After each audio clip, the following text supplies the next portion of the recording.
I remember chatting to a friend a while ago, a few years ago. It was actually for a song I was releasing, called Antwerp, and he was just helping me out doing like a little bit of promo, whatever, finding some local blogs. And I remember I was super nervous at the time. I never released any sort of a song before, and I was asking him like, what if people think this and that, typical stuff.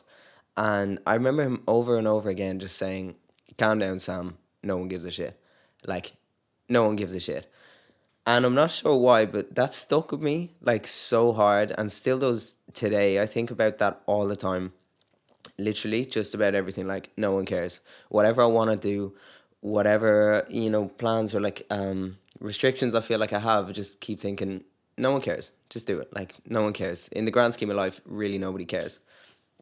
Um, and at the moment I'm doing kind of fine, kind of better. Mental health wise, doing okay, sort of hanging in there. But there's so many times, like right now, I'm not comfortable. Let's say there's things are not exactly in line in my life, and that's fine. And I find myself sort of during the days occasionally just having these like pretty heavy dips of suddenly feeling like trash.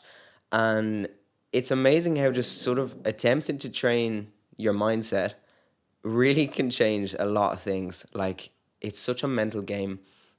If I have a down moment at the moment, what I'm doing is I'm just being like, stop being a pussy, and just go from there. And it actually genuinely makes me feel a little bit better when you sort of put into perspective like your entire life. So there's like one or two things in my life specifically that are kind of getting me quite down. Um, and it just, when I have these bad moments, I'm just saying, Sam, don't be a pussy. Life's happening. Get out there. And man, it works. Like, I'm feeling a little bit better. When I sort of just have these little team talks, and it's not to disregard any kind of sadness. Like, it's totally okay and normal, and you sort of should feel sad. Let stuff in, but also I find you can kind of start spiraling down a bit. You can sort of feel sad, and then you can want maybe some attention for feeling sad as well, or you've, I don't know, maybe you go back to this like inner child script. If you want someone to come and pick up the pieces, I'll find myself reaching for my phone to like reach out to a friend just to have some sort of human contact if I'm feeling bad. But then I actually don't need it. You can have a little chat with yourself and be like, no, you're good, like, you're fine. Let's, I don't know, go do the washing, go just think of something else. And I think repeating this over and over again at some stage will get me to a point where I don't engage with these sort of intrusive thoughts or whatever. You can just hear them and you can just walk by without getting into a scrap of them. And today sort of reflected that in this today's training session. I was super hungover just because not feeling the best. I've been probably drinking a bit too much, but we'll be okay. We'll get shit back on track. And I actually hit 100 kilo today for the first time. It wasn't a good squat. It was really uncomfortable. But I just wanted to test something out for perspective. I saw Ivan Juric, again, mention his name, doing these things called pin squats, which looks sort of like little half squats. And basically, what he does is he loads up the bar with double, triple the weight that he can handle. So he might put 340 kilos on the bar, do these like sort of mini half squats with the safety bar, and then when he goes back to maybe his working weight, but somewhere between 140 kilo and 200 kilo, even up to 240, or I think it's 210. I think his current PR is 210 kilo, but it just looks so much easier, and it's that perspective on how the bar feels. So like right now, this is 150 kilo off the bar. This is my goal for a triple. This is what I want. So I thought, let's just get under the bar and see how it feels. So I stood here for like 5-10 seconds, and I definitely felt it in my core. Like, that's a weight I haven't put on my back before, probably ever. So I didn't squat anything, I didn't do anything, just picked it up to see how it felt, get my body used to like, right, this is like, for me, this is heavy. Like, this is a lot of weight. Put it down and really try not to care that it looks stupid. So then what I did is I put 100 on the bar, and I was like, okay, well, I failed at 100 before. Let's go again. Let's not be afraid to fail. Let's give it a shot. I'm actually really hyped up for this. And as I knew, as soon as I put that bar on my back, it felt like 70 kilos. And I was like, okay, let's go. I knew I'd be able to get the weight up. walk it out. Super, super eager. Now it's a bad squat. Like it doesn't look good, but that's fine. It's not outrageous, but there. Core's holding up a bit better again. That's definitely my legs. A lot of lack of power in the legs there. But there's a 100 kilo squat. So, I don't know, 2.5 weeks, 3 weeks, that's 20 kilos added on to what I started with. And not that that's not supposed to be impressive or anything. It's just fascinating to me, like figuring out the little bits and bobs that have been going wrong, where I'm lacking, where my strong points are, and again, just having sort of a target to work for, and how actually, yeah, it seems to be going well. Now the next, like, no way I'm going to be whacking on another 20 kilo. Actually, I failed this rep, and at the same time smashed my earphones.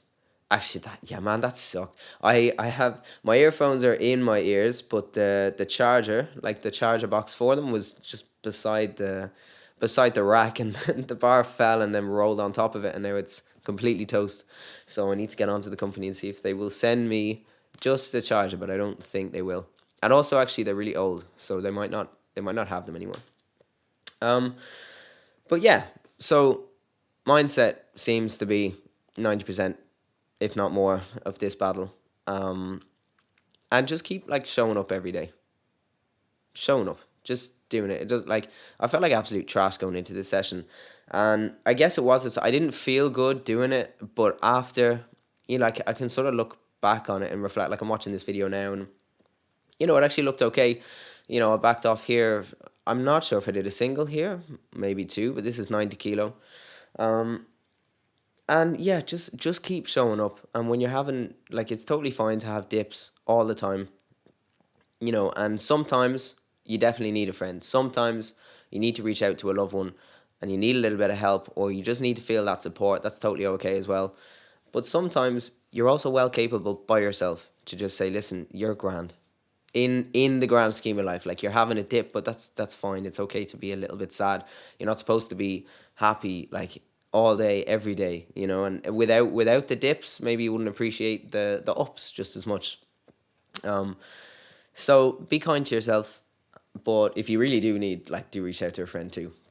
But believe in your own capabilities and your own strength.